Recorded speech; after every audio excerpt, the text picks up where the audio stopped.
शिक्षा और परीक्षा अक्सर भविष्य बनाने का काम करते हैं, लेकिन उसमें नकल रूपी कीड़े अगर सेंध मार लें तो फिर ये भविष्य बिगाड़ भी सकते हैं।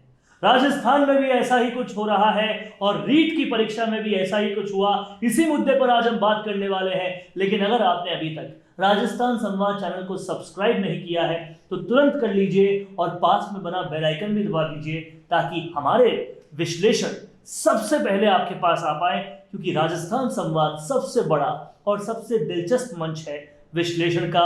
देख रहे हैं आप लोग राजस्थान संवाद। मेरा नाम है वरुण भंसाली और मेरा नाम है चेतना शर्मा। रीट ने भविष्य बनाने के लिए कड़ा परिश्रम कर रहे लाखों युवाओं को आशा का स्नान तो करवाया। संसाधनों के अभाव के बीच समाज और संस्थाओं ने रीट को महाकुंभ मान लिया। ऐसी शुद्ध भावनाओं को नकल कराने वाले गिरोह सरकार के चंद नुमाइंदों के साथ मिलकर मेला कर रहे हैं। बेशक इस नापाक खेल से तत्कालिक झूठ लाभ की मंशा से कुछ अभ्यर्थी भी शामिल रहे। जाहिर हुआ कि सरकारी मशीनरी यदि डाल है तो नकल करने वाले गिरोह पात पात। भविष्य बचाने को इनकी जड़ें उखाड़नी तो जरूर पड़ेंगी। ऐसी खतरनाक बुराइयों के खिलाफ सरकार और समाज को एकजुट होना ही पड़ेगा।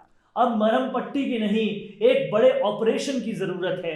सरकारी मशीनरी पेपर आउट और नकल रोकने के लिए एक उपाय करती है, गिरोह तत्काल उसकी काट निकाल लेता है। ये गिरोह और इलेक्ट्रॉनिक्स के जरिए पारंगत है और पूरे इसमें आगे बढ़े हुए हैं, लेकिन सत्ता और पुलिस इनका कुछ नहीं बिगाड़ पा रही।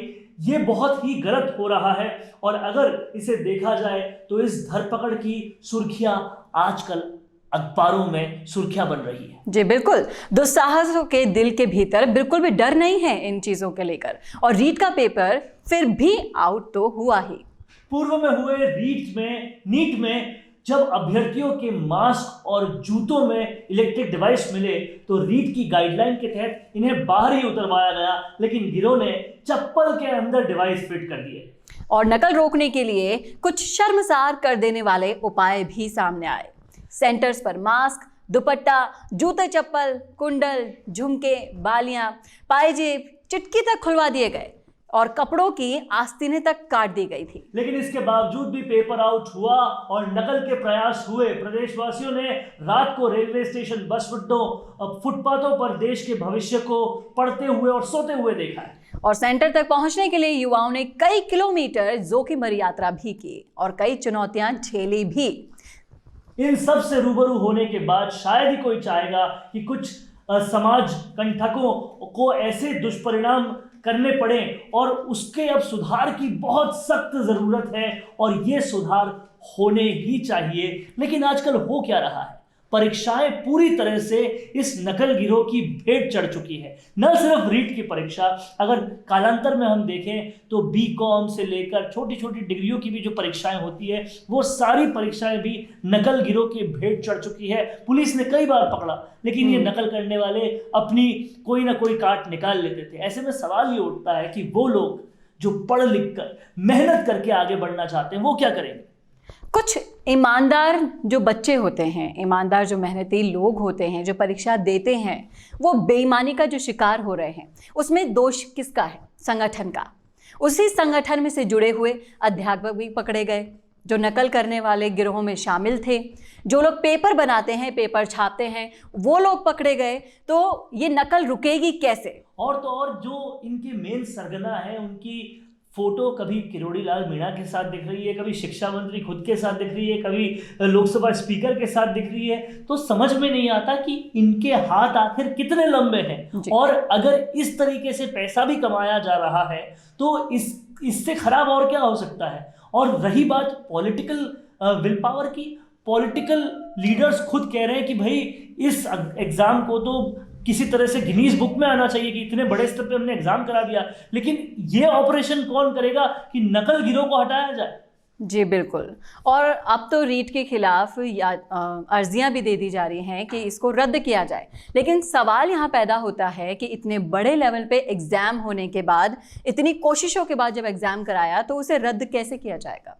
एसीबी, एसओजी, इतनी सारी संस्थाएं होने के बावजूद ऐसा कोई ऑपरेशन क्यों नहीं होता कि नकल पूरी तरह से बंद हो जाए। जी बिल्कुल, और कानून को भी बहुत ज़्यादा कड़ा करने की ज़रूरत है। और हमारे संगठन में जो आपने बताया कि जो कीड़े हैं वो कीड़े नुमा लोगों को दूर करना होगा, तभी ये नकल रुकेगी। जाहिर तौर पर, और एक ऐसे ऑपरेशन की सख्त जरूरत है। राजस्थान संवाद अपील करता है सरकार से कि इन नकल गिरोह के खिलाफ एक बड़ा ऑपरेशन हो, ताकि हम एक बेंचमार्क सेट कर सकें कि हमने जो ईमानदार मेहनत करके पढ़ने वाले बच्चे हैं उनके लिए कुछ बड़ा और अच्छा काम किया है। आप देखते रहिए राजस्थान संवाद, इसी तरह से हम खबरों को लाते रहेंगे, विश्लेषण बताते रहेंगे। और अगर आपको ये वीडियो पसंद आता है तो लाइक कीजिए, सब्सक्राइब कीजिए और ज्यादा से ज्यादा शेयर कीजिए इस वीडियो को। Let's talk about your sales today. So how do we convert the customer who are not coming to us? First, we need to take the customer to us and then we need to convert it into sales. And what will happen if the customer reaches us but conversion doesn't? Lead comes but conversion don't. 100 leads and 1 conversion or even less. अक्सर promotion से पहले नौकरियों में मुलाजिमों के बीच एक कहावत बड़ी आम है, काम कर या ना कर पर काम का जिक्र जरूर कर, जिक्र कर या ना कर पर उस जिक्र की फिक्र जरूर कर। तो कई बार जब काम नहीं करने वाले मुलाजिमों को काम का दिखावा करने पर और उस दिखावे का गुणगान करने पर भी रिवॉर्ड मिल जाता है, लेकिन हम बिजनेसमैन गलती यहीं पर करते हैं कि काम करके भी उसका जिक्र नहीं करते, और करते हैं तो उसे तरीके से नहीं करते जो सबको पसंद आए और समझ आए। सवाल फिर से वही है, लीड आ तो रही है लेकिन कन्वर्ट नहीं हो पा रही। 100 लीड्स में से एक ही कन्वर्ट हो पा रही है, आखिर वजह क्या है? The answer lies in the basics of reaching out to the customers. Now let's take an example. Now if a girl is a crush to many in her college, then how do boys reach out to her? वो उस रास्ते में जाएंगे जो वो college से घर के लिए लेती है, and then they reach out to her. But क्या वो सबका प्रपोजल एक्सेप्ट कर लेती है? रीच तो कई कर रहे हैं, लेकिन वो अक्सर एक ही का प्रपोजल मानती है। हम कहते हैं शायद उसने कुछ अलग ढंग से प्रपोजल दिया होगा। That simply means out of many who are reaching, conversions happen of only those who are reaching and then presenting in the most impactful and the most special way. अब उन कस्टमर्स का घर से college जाने का पहले रास्ता अखबार या टीवी था, जिस रास्ते में हम खड़े तो हो जाते हैं, यानी ऐड तो चला देते हैं, लेकिन ऐड का इम्पैक्ट केवल उस पर ही पड़ता है जिसकी प्रेजेंटेशन स्पेशल हो। आज वो रास्ता गूगल है, लेकिन कन्वर्ट आप तभी होगे जब आप वीडियोस के जरिए जाओगे। रीच तो कई लोग कर रहे हैं, कन्वर्ट आपको वीडियोस करेंगे।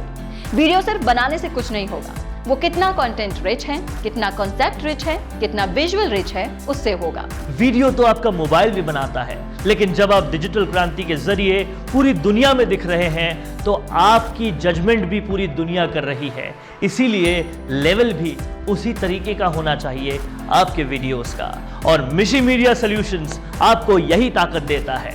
15 से ज्यादा प्रोफेशनल्स एक ही जगह पर आपको मिलेंगे, जहां कॉन्सेप्ट राइटिंग, स्क्रिप्ट राइटिंग के साथ साथ shooting, video editing, spokes person, anchors, animation, सब कुछ आपको एक ही छत के नीचे एक ही जगह पर मिलेगा। तो अब देर मत कीजिए, तुरंत कॉन्टैक्ट कीजिए 9549700549 पर, या फिर हमें विजिट कीजिए mishimediasolutions.com पर।